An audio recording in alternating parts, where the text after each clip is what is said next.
नमस्कार मित्रहो, मी गार्गी. माझ्या शब्दनिरंतराच्या प्रवासात तुम्हा सर्वांचं मनापासून स्वागत. आज ज्या पुस्तकाचा परिचय मी आपल्याला करून देईन त्या पुस्तकातील लेखांना, शब्दांना भावनिक साकडं घालायची सवय आहे बरं. आज आपण परिचय करून घेणार आहोत चितमपल्ली सरांच्या एका सुंदरशा पुस्तकाची. आपल्या नरहर कुरुंदकर सरांना आणि आलमेलकर सरांना चितमपल्ली सरांनी हे पुस्तक समर्पित केलं आहे. या पुस्तकाचा परिचय मी 2 भागांमध्ये विभाजित करत आहे. याचं कारण मला या पुस्तकातील सर्व लेखांवर माझं मत देणं गरजेचं वाटतं. या सुंदरशा पुस्तकाचं नाव आहे पक्षी जाय दिगंतरा. अवघं पुस्तकच सरांचं चिंतनशील निसर्गलेखन आहे. कुरुंदकर सरांनी हे लेखन करण्यासाठी चितमपल्ली सरांना प्रोत्साहन दिलं, मार्गदर्शन केलं, त्यांचं कौतुक केलं आणि हे सारं ग्रंथरूपाने प्रसिद्ध करण्याचा तगादा लावला. या ग्रंथासाठी ते प्रस्तावनाही लिहून देणार होते, पण नियतीला या प्रज्ञावंताची जास्त गरज भासली. चितमपल्ली सर लिहितात, या माणसाने माझ्यासारख्या वनवाशाला केवढा स्नेह दिला म्हणून सांगू, ते सारं शब्दात येत आहे. चितमपल्ली सरांचे प्रगाढ ग्रंथप्रेम या पुस्तकात आपल्याला ठायी ठायी दिसून येतं. सरांमधला लेखक आपल्या आवडत्या लेखकाचा तसेच त्यांच्या लिखाणाचा जेव्हा उल्लेख करतो ना, तेव्हा त्या शब्दांमधला आदर मला आश्चर्यचकित करतो. कित्येकदा प्रेमात पडावं या शब्दांच्या त्याला पारावरच नाही. चला तर मग आता सुरुवात करू आपण या पुस्तकाच्या परिचयाला. या पुस्तकात असणारे लेख सरांनी बऱ्याच नियतकालिकांमधून, दिवाळी अंकांमधून प्रकाशित केले होते. ऋणनिर्देश देताना ते कधी प्रकाशित झाले होते त्याची माहितीही सर देतात. एप्रिल 1973 ते 1982 या कालावधीतील हे लेख आहेत. जवळपास 16 लेख आणि 1 परिशिष्ट असे या पुस्तकाचे विभाजन सरांनी केलं आहे. यातील सर्वात प्रथम कथा आहे, लेख आहे प्रेम. या कथेमध्ये सोनेरी रंगाच्या वन्य बदकाच्या शिकारीचा उल्लेख आढळतो.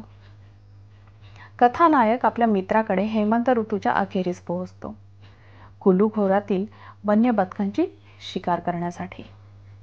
भल्या पहाटेचं अनुपम आणि मनोहर सौंदर्याचं वर्णन यामध्ये वाचायला मिळेल. वन्य बदकाचे थवेच्या थवे अस्पष्ट, मधुर, निनादणारा स्वर काढीत आकाशातून उडताना त्यांच्या नजरेस पडतो.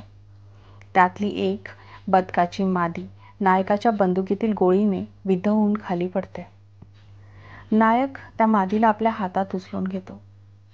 नायकाच्या हातातील मृत सहचरीकडे पाहत आर्त आणि करुण रव करीत आकाशात गोल घिरट्या घालणाऱ्या नराला पाहून नायकाचा मित्र बंदूक सज्ज करतो.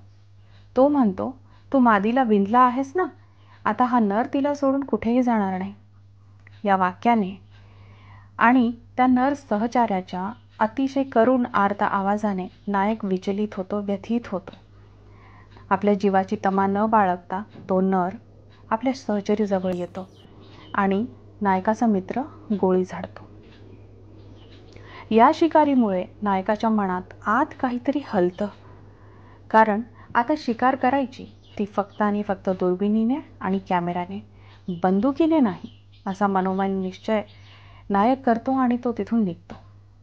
ही कथा इथे संपते, पण ही तर सुरुवात आहे त्या नायकाच्या मानसिक परिवर्तनाची.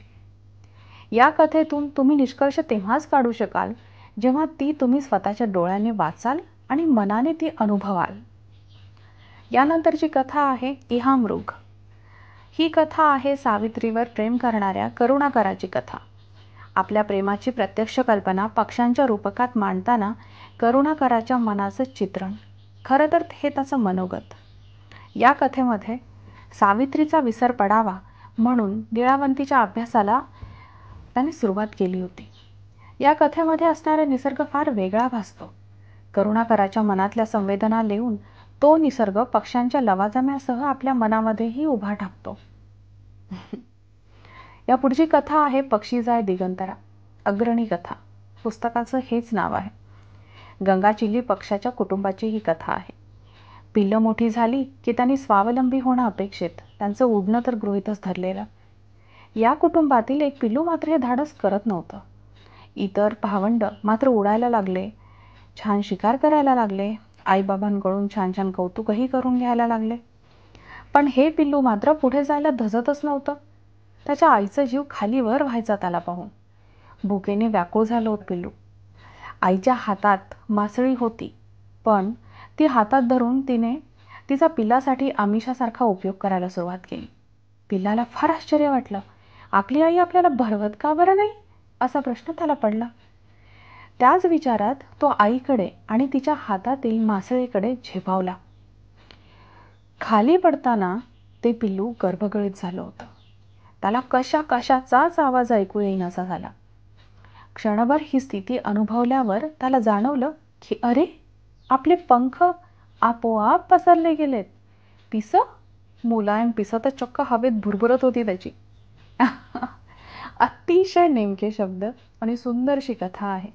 वाचण्यासारखी आहे, नक्की वाचा. यानंतरच्या कथा रिकामी चौकट आणि माळ परडी आणि पोत या 2 कथा या मन विरक्त करणाऱ्या कथा आहेत. जमलं तर तटस्थ होऊन वाचा, पण वाचा नक्की. या कथा नातेसंबंध आणि वचनं यांची कारणमीमांसा करतात. यानंतर येते निळावंती. इह ब्रवीतु य इमं वेदा स्य वामस्य निहितं पदं वे. ह्याचा अर्थ, परमेश्वर रूपी सुंदर पक्षाचं गूढ रम्य रूप ज्या कोणास ठाऊक असेल ना, त्याने मला ते सांगावं. ऋग्वेदातील या रुचेपासून या लेखाची सुरुवात होते. या लेखाची धाटणी फार वेगळी आहे. वेगवेगळ्या वाक्यांचा अर्थ लावत समर्पक अनुभवांसोबत त्याची लय जोडत हा लेख पुढे सरकतो. यानंतरचं घारीचं घर हा वर्णनात्मक लेख आहे. अडई आणि तिची पिलं या कथेचा मागील भागामध्ये उल्लेख झालेला आहे.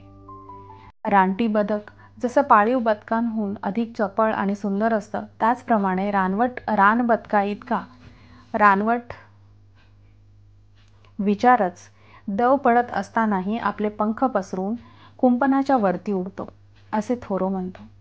याच वाक्यापासून या लेखाची सुरुवात होते. वाचण्यासारखा आहे, नक्की वाचा. तर यानंतरची कथा आहे हिमावंती. हिमाच्छादित पर्वताचे वर्णन अद्भुत आहे. देवदार आणि विलो तर पहिल्या परिच्छेदातच भेटतात आपल्याला. ही कथा वाचताना मन शांत ठेवा, तेव्हाच तर यातला निसर्ग अनुभवता येईल तुम्हाला. अंजली आणि देवव्रताची ही कथा आहे. या पुढची कथा आणि या भागासाठी अखेरची कथा आहे हिरवे हात.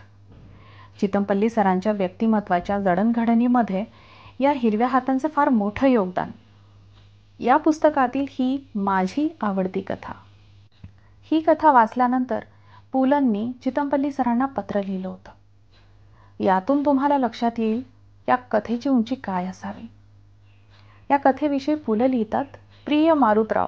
किती गोडवा आहे ना, म्हणजे मारुतराव, प्रिय मारुतराव. हिरवे हात ही तुमची कथा वाचली, अतिशय आवडली. भाऊजींचं व्यक्तिचित्र अप्रतिम झालं आहे. एखाद्या अद्भुत कहाणीशिवाय देवळाला जसं देऊळ पण येत नाही, तसंच वृक्षांचा आणि रायांचा आहे. या कहाण्या दगडांशी आणि वृक्षवल्लरींशी आपल्या जीवाचे धागे जुळवतात. समोर छोटंसं अंगण आणि मागे परसू असलेली घरं होती ना, त्या काळात झाडाझुडपांशी माणसाचे सोयरेपणाचे संबंध होते. एखाद्या आंब्याला आजोबांचा हात लागला आहे, आजीनं नारळीला पाणी शिंपडलं आहे, असं म्हटल्यावर ती झाडं वडीलधारी व्हायची. तुम्हाला तर वृक्षवेली आणि वनचरांचा खूप जिव्हाळा लाभला आहे. त्यामुळेच भाऊजींच्या वृक्षस्नेहाशी तुम्ही एकरूप होऊ शकलात. भाऊजींच्या विरक्तीतही माणसांना झाडांसारखे फुलवून संसारातल्या उन्हा पावसाला तोंड देण्याचे धैर्य निर्माण करण्याची भावना आहे. ती मला मोलाची वाटली.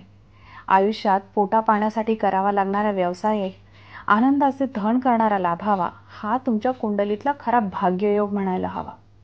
एक हृदय अशा प्रकारची कथा आणि हळुवारपणे हाताळलेली कथा मला वाचायला पाठवल्याबद्दल मी तुमचा आभारी आहे. पुल. हे आहेत आपले पुलं, जे आपल्याला विनोदी लिखाण करणारे लेखक वाटतात. हाच एक फार मोठा विनोद आहे. हे आहेत ज्ञानतीर्थाचे वारकरी, जे एकमेकांशी बांधलेले आहेत. ऋणानुबंध आणि त्यांच्या पूर्वजन्माचं हे कदाचित संचित असावं. तर हिरवे हात या कथेवर आणि उर्वरित 6 कथांवर मी पुढील भागात आपल्या सर्वांशी पुन्हा एकदा संवाद साधेल. तोपर्यंत आजच्या भागावर मनन करा आणि चिंतन करा. आता मी तुमची रजा घेते. तुम्हाला हा पुस्तक परिचय आपलासा वाटला असेल तर नक्की चॅनलला लाईक करा, शेअर करा आणि सबस्क्राईब करा. आपण लवकरच भेटू आणि उर्वरित भागाचा आपण परिचय करून घेऊ. तोपर्यंत वाचन करत राहा. धन्यवाद.